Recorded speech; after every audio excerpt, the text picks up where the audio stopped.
국회는 절대 다수표로서 이승만 박사를 초대 대통령으로 선출했습니다. 1948년 8월 15일 이승만이 대통령에 취임했습니다. 1981년 8월 1919년 임시의정원에서 대통령에 선출된 지 거의 30년 만이었습니다. 경축 행사가 중앙청 광장에서 거행됐으며 대통령의 직책을 성실히 수행할 것을 국민에게 엄숙히 선언합니다. 그러나 또 다른 시련이 시작됐습니다. 1950년 6월 한반도에 전쟁이 발발했습니다. 이승만 정부가 출범한 지 2년 남짓, 아직 나라의 기틀이 잡히기도 전에 전쟁을 맞았습니다. 수도는 부산으로 옮겨갔고 이 와중에도 정쟁은 계속됐습니다. 앞서 50년 5월 30일 치러진 선거에서 무소속이 국회의원의 60%를 차지하고 있었습니다. 제2야 지도자들이 반독재 대통령 연임을 노리던 이승만에게 매우 불리한 상황. 이에 이승만은 계엄령을 선포, 대통령 직선제를 골자로 하는 개헌을 추진합니다. 개헌에 반대하는 국회의원들을 납치 감금한 상태에서 개헌은 이루어집니다. 1952년 7월 7일 제1차 개헌입니다. 전쟁 와중에 전국이 비상계엄이 선포된 가운데 있어서 이 정부안 혹은 야당안 이런 걸 갖다 적절하게 뽑아다가 발췌에다가 섞어서 헌법 개정 절차에 이제 일정한 공고기간이 있거든요. 근데 그 공고기간 무시하고 그냥 의원들 전부 다 의원들이 그러니까 이제 아예 이 표결하러 안 나오니까 군인들이나 경찰들 보내가지고 다 잡아와서 공개적인 자리에서 비밀 투표도 아닌 그런 형태로 투표하게 해서 발췌 개헌이라고 하는 것이 통과된 거고, 뭐 그건 절차도 그렇고 내용도 그렇고 문제가 많았었던 그런 헌법 개정이었다 평가할 수 있을 겁니다. 대통령 이승만이 자신의 연임을 위해 무리하게 추진한 1차 개헌. 그러나 그 헌법 1조 역시 대한민국은 민주공화국이었다 였습니다. 피난민들은 밀가루 배급으로 끼니를 비정상적인 개헌. 그러나 전쟁으로 피폐해진 국민들은 이런 개헌에 제대로 저항할 여력이 없었습니다. 정치는 멀었고 생계는 가까웠습니다. 유엔군과 공산군은 판문점에서 휴전협정에 1953년 7월 27일 휴전협정이 성사됐습니다. 깊은 상처만 남긴 전쟁. 승자도 패자도 아직 끝나지 않았습니다. 길고 긴 분단 시대가 시작될 것입니다. 우리 역사상 씻을래야 씻을 수 없는 최대의 비극이었다. 정치는 계속되었습니다. 1954년 5월 20일의 총선, 이승만의 자유당이 압승을 거뒀습니다. 그러자 이승만은 또 한 번의 헌법 개정을 시도합니다. 초대 대통령에 한해 중임 제한을 철폐한다는 것이 핵심이었습니다. 이승만이 다시 대통령에 나설 수 있도록 하는 개헌안. 1954년 11월 27일 국회의원들의 개헌안 투표가 진행됐습니다. 투표가 끝나고 마침내 개표. 국민과 신당 속에 한 표가 배수돼서 마침내 찬성 135, 반대 60. 전체 203명 중 제적의원 3분의 2인 136명에 딱 한 표가 부족했습니다. 203명의 3분의 2는 135.333명. 4.4.5입 원칙에 의해 소수점 이하를 버리면 3분의 2는 136명이 아니라 135명이라는 자유당이 기상천외한 논리를 내세웠습니다. 당시 정권은 왜 이런 무리수를 뒀을까요?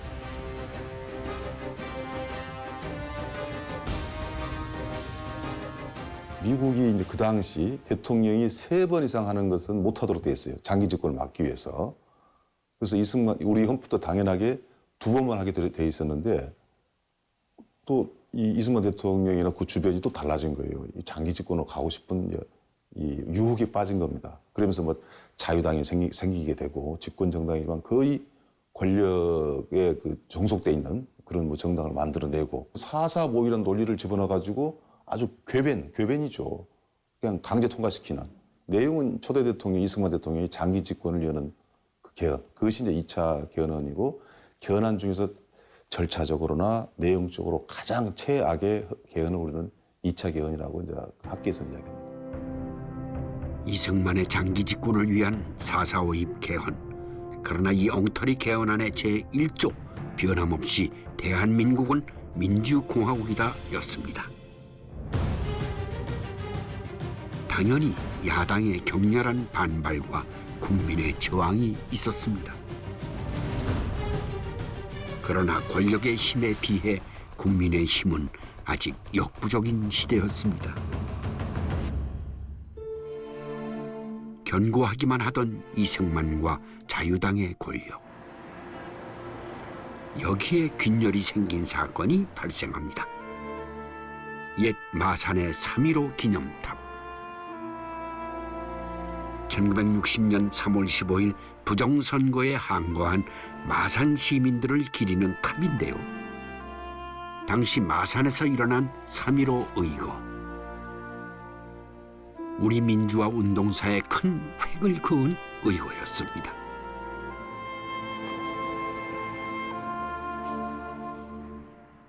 지금도 그 치열했던 현장이 그대로 남아있는데요. 어느 초등학교 담장에 남아있는 총탄 자국. 사진을 보면 신체의 상부를 겨냥한 흔적이 뚜렷합니다.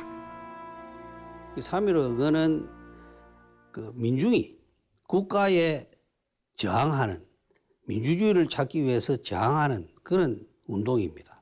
그래서 대한민국 민주화 운동의 효시 이렇게 얘기를 하고 있죠. 그때에 돌아가신 분들이 12분의 열사가 계시고 부상을 당하신 분들이 또 수백 명이 이제 부상을 당하셨죠. 3.15 의거는 왜 일어났을까요? 1960년 3월 15일 대통령 이승만과 부통령 이기붕을 뽑는 선거가 있었습니다. 그런데 그 선거는 사전투표, 투표함 바꿔치기 등 총체적인 부정선거였습니다. 이에 경남 마산에서 최초로 이 부정선거를 규탄하는 시위가 벌어졌습니다. 일반 시민뿐 아니라 학생들까지 가세, 부정선거를 규탄하고 자유당 정권의 퇴진을 요구했습니다.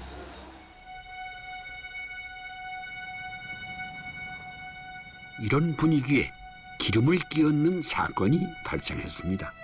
1960년 4월 10일 이 바다에서 시신 한 구가 떠올랐습니다. 눈에 최루탄이 박힌 참혹한 시신. 당시 고등학교 입학을 앞두고 있던 16살의 소년 김주열이었습니다. 사람이 죽으면 여기서 가스가 채여갖고 부풀어 오르는 길에 배가 이리 불러가지고 그래가 파도에 처밀려가지고 여기서 제가 올라왔는 길. 그래 댕겨.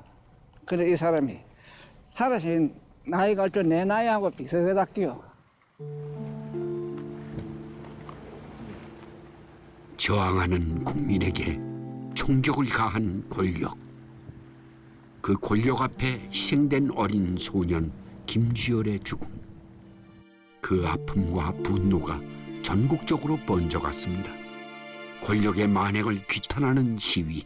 마침내 4.19 혁명으로 이어졌습니다. 4월 19일 전국에서 격렬한 시위를 벌이며 자유당 정권의 퇴진을 요구했다. 그러나 궁지에 몰린 자유당 정권은 도리어 정치 깡패들까지 동원 평화적 시위에 나선 학생들을 무자비하게 폭행했다. 뿐만 아니었습니다. 권력은 국민에게 총구를 들이댔습니다. 경찰의 무차별 총격으로 학생 187명이 희생됐고 국민들의 분노가 질풍노도처럼 전국으로 확산됐다. 국민은 부당한 권력에 굴복하지 않았습니다. 이승만 대통령은 국민들의 빗발치는 4월 26일 권력이 국민 앞에 굴복했습니다. 첫째는 국민이 원하는 대통령직을 사임할 것이며 결국 하와이 망명을 선택한 이승만. 12년 권력은 그렇게 무너졌습니다.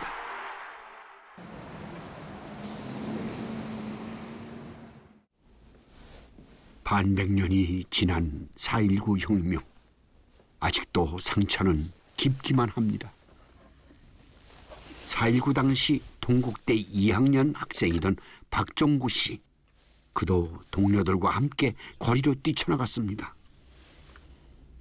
그리고 다리에 총상을 입었습니다. 이쪽이 내가 이쪽 어디 있었을 거예요, 아마. 그래서 이게 가려가지고 안 보이는 건데. 국민들이 상당히 우리한테 호응을 해줬어요. 거기 이제 그쪽에 사시는 분들 있지 않습니까? 그분들이 뭐 물하고 떡하고 뭐 빵도 이런 것도 막 갖다 주고 막 그랬어요. 우리가 이제 거기서 많이 대치하고 있었거든요. 전진도 못하고 후퇴도 못하고 있었는데 이제 경찰들이 이제 과잉진압을 한 거예요. 과잉진압. 그래가지고 물을 뿌렸고 그리고 그것도 안 되니까 그때 총 쏜 거죠. 광화문에서도였고 그다음에 동대문 을지로 있고 저 외환은행 앞에 그게 내무부 아닙니까? 거기서도 부상당한 저희 학생들 시민들이 많습니다.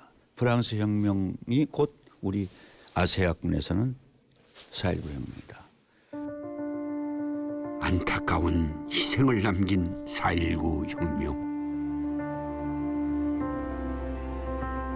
지난 50년 정권의 성격에 따라 4.19는 불법 시위에서 혁명으로 다양하게 규정돼 왔습니다.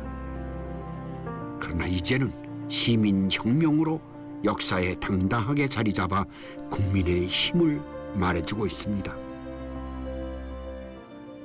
국민들이 주권자라고 하는 걸 최초로 제대로 확인했었던, 그리고 이제 국민의 힘으로 권력을 새롭게 창출하는 그런 역사적 경험을 가졌고, 우리 현대사에 있어서 최초의 시민혁명이라고 해도 과언이 아닌 그런 것이 이제 4.19였었고 그 결과물이 2005 헌법이었다 볼 수 있을 겁니다. 4.19 혁명 이후 허정을 내각 수반으로 하는 과도정부가 수립되었습니다. 또한 국회는 헌법 개정 기초위원회를 구성, 개헌안을 가결했습니다. 의원 내각제를 골자로 하는 제3차 개헌. 모두가 이 개헌을 환영했습니다. 국민의 힘으로 일군 개헌. 국민들은 권력을 이긴 자부심을 마음껏 누렸습니다. 우리가 재헌헌법 이후에 9차례의 헌법 개정이 있었습니다. 그런데 그 9차례의 헌법 개정 가운데서 민주적인 헌법 개정이 있었다면 이 3차 개헌하고 그 다음에 현행헌법 9차 개헌 2개 정도다 이렇게 보는 것이, 일단 권력자의 의사에 의해서 왜곡된 것이 없었고 오히려 국민들의 강력한 의사를 통해서 기존의 권력을 무너뜨리거나 혹은 뒤로 물러서게 만들면서 헌법 개정을 했었던 그런 사례들이거든요. 국민의 힘으로 일군 개헌, 국민의 기본권이 대폭 강화된 민주헌법 그 일조는 당연히 대한민국은 민주공화국이다 그대로였습니다. 4.19 혁명 후 7.29 총선거가 실시됐다. 초대 참여연과 5대 민의원을 뽑는 선거로서 입후보자 수가 많아 투표용지도 길게 제작됐고 유권자들을 어리둥절케 했다. 이 선거에서 민주당이 압승을. 혁명 후의 총선, 자유당 대신 민주당이 압승을 거뒀습니다. 초대 참의원과 제5대 새로운 국회가 문을 열었습니다.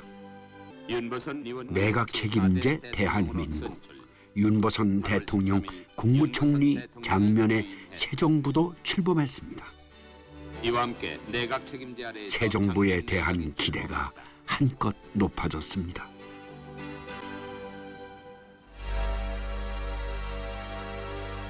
그러나 정국은 쉽사리 안정되지 못했습니다.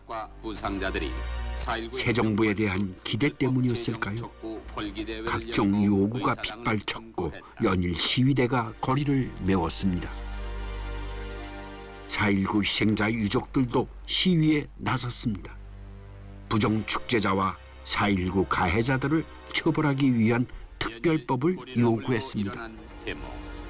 그러나 이미 처벌이 끝난 4.19 가해자들, 일사부재리 원칙, 현행 법률로는 이들을 다시 처벌할 수 없었습니다. 우리 헌법의 대원칙이 소급해서 불이익을 주는 것은 헌법에 맞지가 않다. 민주주의 그 헌법에서. 그러려면은 그 근거 조항을 만들어야 된다. 그래서 반민주주의적이고 부율 협력자를 처벌할 수 있는 규정을 부칙에다 넣었습니다. 4차 개헌. 왜 그 의미가 있다 그러냐면 그 처벌을 할 때 헌법적인 절차에 의하지 않고 혁명적 처단한 게 아니라 그 근거를 헌법에다가 마련하기 위한 어떤 합헌적인 태도, 뭐 이런 것 때문에 굉장히 의미가 있는 헌법이었다 이렇게 말합니다. 3차 개정 이후 5개월 만에 부분 개정. 이 헌법의 1조 역시 대한민국은 민주공화국이다 변하지 않았습니다.